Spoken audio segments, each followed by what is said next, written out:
it's Iain from RTO here. Welcome to another album ranking, and welcome to part 3 of the Gary Moore story. So we've reached a band that Gary joined, or after a band that had split up, and they came out of the ashes to form another version of the band, and that is called Colosseum. Now, in 1975, Jon Hiseman, who was in the original Colosseum, decided to reform Colosseum in such and called it Colosseum II, where he picked up Gary Moore. He just decided to do some more stuff, did Jon Hiseman, so he got brought in bassist Neil Murray, Don Airy on the keyboards, and Mark Clark on the bass. And the band orientated towards more jazz fusion. Much of it was driven by the guitar work of Gary Moore, leading to a much heavier sound than the original Colosseum. Now, as always, how many albums did they release? Well, there's 4 albums, 3 of them actually under Colosseum II, and there's one album that's not Colosseum II officially, but it features members, near enough the whole band, plus a few extras. So I'm going to include that one because it's worth a mention. So we'll look at 4 albums today. So, coming in at number 4, we have the debut from 1976, Strange New Flesh. And on here we have got Jon Hiseman on the drums and percussion, Gary Moore on guitars and vocals, Don Airy on the keyboards, Neil Murray on the bass, and Mike Starrs on vocals. First track is called Dark Side of the Moog, which is an instrumental. This actually starts off with some great keyboards from Don Airy. Then you've got Jon Hiseman's brilliant drumming, a few little riffs thrown in there from Mr. Moore, and a solid bass line from Mr. Murray. Excuse me. And you've got a really good fusion track. It's really, really good. Then they do a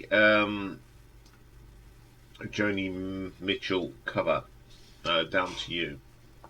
Very good version, a bit of interpretation of this song. I do love the instrumental bit in the middle by Don, who sort of adds a little bit to it to make it quite a long track. It's really, really good. I love that track. Then we get Gemini and Leo. This is great. Jon Hiseman's best drumming on the album. You got them great guitar licks from Gary Moore with that solid Neil Murray bass line, my favourite track on the album. Secret Places comes next, another really good track. The highlights again is Jon Hiseman's drummer as ever, and you got some great guitar work here from Gary. Them famous little licks that he comes up with, and you can just imagine him pulling them faces as he was playing it. I bet he did it in the studio. Then we get On Second Thoughts. This is a very gentle track. Don Airy's keyboard's really nice, very pastiche in places. It's just an absolutely track. Then we get Winds. Now this is a 10-minute epic, but to me it is a little bit too long. 8-minute mark, it's fine, but then it sort of goes off on a thing. It's okay, but I just feel sometimes this is just a little bit long. The rest of the song is solid, like a bit of a jam, really, improv. Really, really good, and then it all just fizzles out. So the last track on the album. I think this is a great album. You know, it's got lots of bits of the original sort of sound that you got with Colosseum that Jon brought along, but I think Gary and Don and Neil, who are more rocking sort of players brought a little bit extra, and that's why it's a little bit more heavier. But it's still a really strong album, and I'm going to give this an RTO ranking of 8.8. Okay, then coming at number 3, we got the second album that was released in 1997, Electric Savage. Now, Jon Hiseman's on there, Don Airey and Gary Moore. Neil Murray has now left because he's now in Whitesnake, and they have brought in John Mole. And Mike Stars has left, and Gary Moore takes over as the vocalist. First track on this one is called Put It This Way. This reminds me of some of the stuff that Gary would do on his first solo album, Back on the Streets. There's a couple of there's a solo on this, it's absolutely killer. The drumming from Jon Hiseman is just absolutely brilliant again. I love his drumming. It's a really strong track. Then we get All Skin and Bone. Now this is a daunting start. You got a gong from Jon Hiseman, and the guitar work from Gary is really good. John Mole's bass line is pretty cool as well. Then we get a track called Rivers. Lovely solo on this, and it's a great vocal from Gary. You know, he developed his vocals to become a great singer of blues and rock, of course. Then we get a track called The Scorch. This is just my favourite. This is my favourite track. It's just a showboat for Gary Moore and Don Airey. Fine musicians. They played a lot together. Don Airey went and worked with him on his solo project, so they knew each other for such a long time, and it's my favourite track on the album. Then we get the track called Lament. This is a traditional song. Don't know where it comes from, but I've heard versions of this, and I think this is very good. It's a piece of music that people know the tune, and I'll put it in the playlist so you can have a listen to, because you will know it's really, really good. Then we get Desperado again. Jon Hiseman's drumming, absolutely brilliant on this. It's a good jazzy sort of guitar from Gary. It's a little sort of jazz improv, I think. Really, really good. Then we get I Am.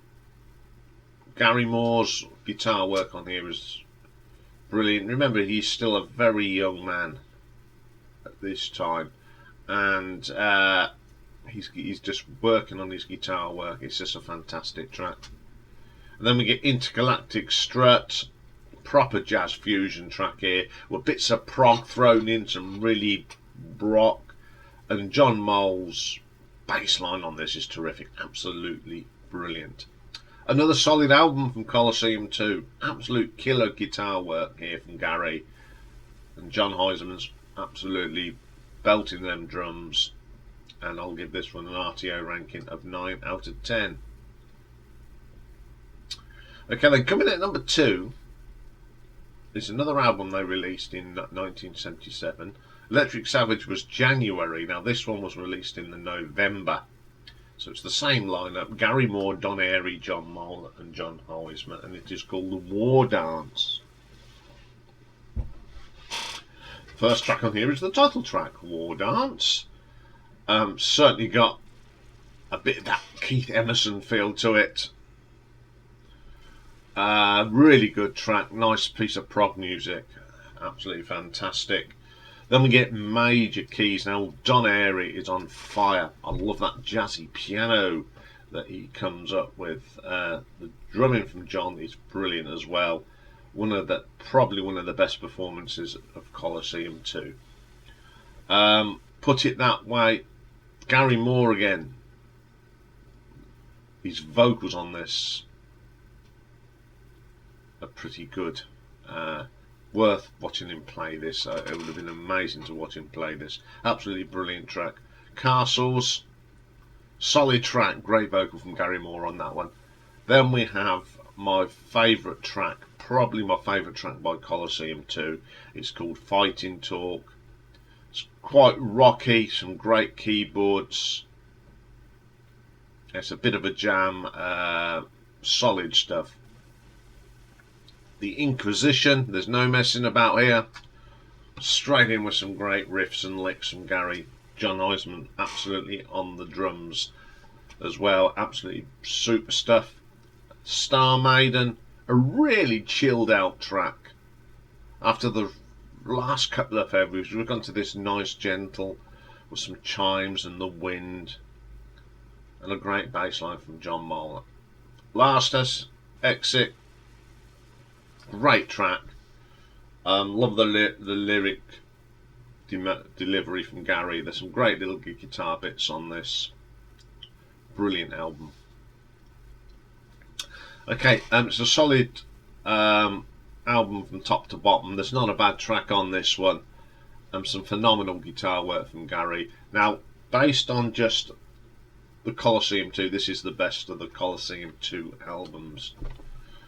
It is absolutely brilliant, and I'll give this an RTO ranking of 9.5. Now, if I say that's the best Colosseum II album, what is my number one? Well, my number one is this one. It's Variations, and it's by Andrew Lloyd Webber and Julian Lloyd Webber, but it also features Gary Moore, Jon Hiseman, John Airy, Barbara Thompson who used to play with Colosseum. We got Rob Argent on here as well. This is a variation of Paganini's 24th Caprice, and added for variations of the cello. And they premiered it in 1977 at the Symington Festival. So the players are on here. Julian Lloyd Webber on the cello, Gary Moore on guitars, Rob Argent on the pianos and synthesizers, Don Airy on grand piano and the Fender Rhodes electric piano, Barbara Thompson as ever on saxophones and flutes, John Moeller plays the bass and the Heyman fretless bass guitar, Jon Hiseman is on the drums, Andrew Lloyd Webber plays synthesizer. We've got Dave Caddick on piano as well, Bill the Sage on vibraphone, Mr. Herbie Flowers makes a guest appearance, and also a certain Phil Collins does some percussion. So basically it is Colosseum II with Andrew Lloyd Webber, and that's why it's my number one. So the first track is called Introduction. That synthesizer start is really nice. You get the lovely textures. I just love that. Then we get theme Paganini Caprice in A minor, number 24, and variations 1 to 4. Brilliant. Love this. Lovely piece of music. Even the original score is brilliant. You know, when you hear it, the classical version. You got Julian's wonderful cello, that great bass line. It sounds very Herbie Flowers, and it's also the theme tune to a TV show that ITV had in the 70s and 80s called the South Bank Show. That's where you'll recognise that piece. Then we get variations 5 and 6. Some lovely acoustic guitar on here. Lovely fruit from the brilliant Barbara Thompson. Wonderful piece. Delicate touches on the guitar as well. Variation 7. Now this is what I call the jazzy bit. That really deep bass piano. Then Gary comes in, takes control of the track with his ripping riffs. Great little piece. Variation 8. We've got keyboards, synthesizers, jazz. You've got it all on there. It's absolutely brilliant piece. Variation 9. We've got another jazzy piece. Barbara Thompson, absolutely fantastic on the sax. The combination with Gary's guitar work, very short but really good. Variation 10 next. Iain, I love the combination of the flute, the cello. Then variation 11 to 15. Includes tributes to Hank Marvin and Prokofiev. I love this. This is my favourite piece on the album. You get that lovely gentle stuff on the flute and the clarinet, and then you get Gary Moore doing a little bit of FBI sort of sound. Absolutely interesting, brilliant piece of music. Variation 16. This really rocks. The keyboard from Don Airey, chunky bass, sounds like again Herbie Flowers. Always tell what he's playing. It's fantastic. Variations 13 and 14 varied. A really nice thing is this is between a guitar and cello. They sort of play off each other. Variation 17 is the Don Airey show. Absolutely fantastic. Variation 19, and this is Rachman's variation. A lovely bit of acoustic guitar and cello. So soothing. Then we get variations 19, 20 and 5 varied.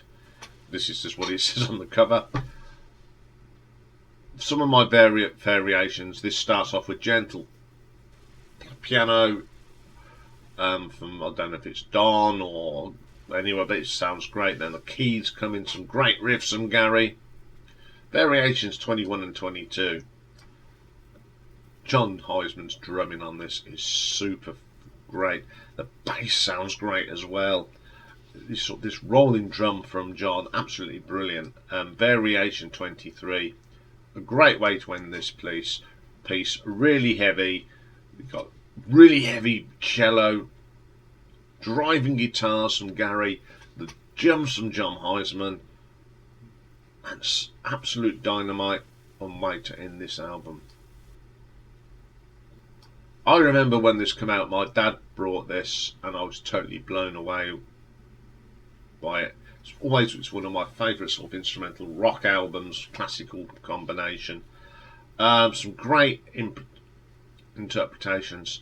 Okay, people say this isn't a Colosseum album, but as far as I'm concerned, when you've got Gary Moore on it, Jon Hiseman, Don Airey, Barbara Thompson, that's Colosseum. I think this was perfect for them.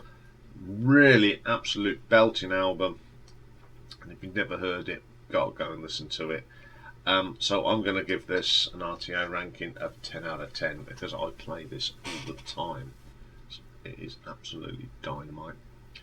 Okay then, that's part 3. Next week part 4, and it's the Gary Moore solo albums, the rock and the blues albums that he made. Absolutely brilliant. That was tough because I love Gary Moore. So looking forward to that one next week. Okay, we've got retro ranking coming up very shortly, and this week we're going back to the 70s to the rock and roll revival and the brilliant Rubettes, and I'll be picking my top 10 songs by the Rubettes. So join me for that later. Bye for now.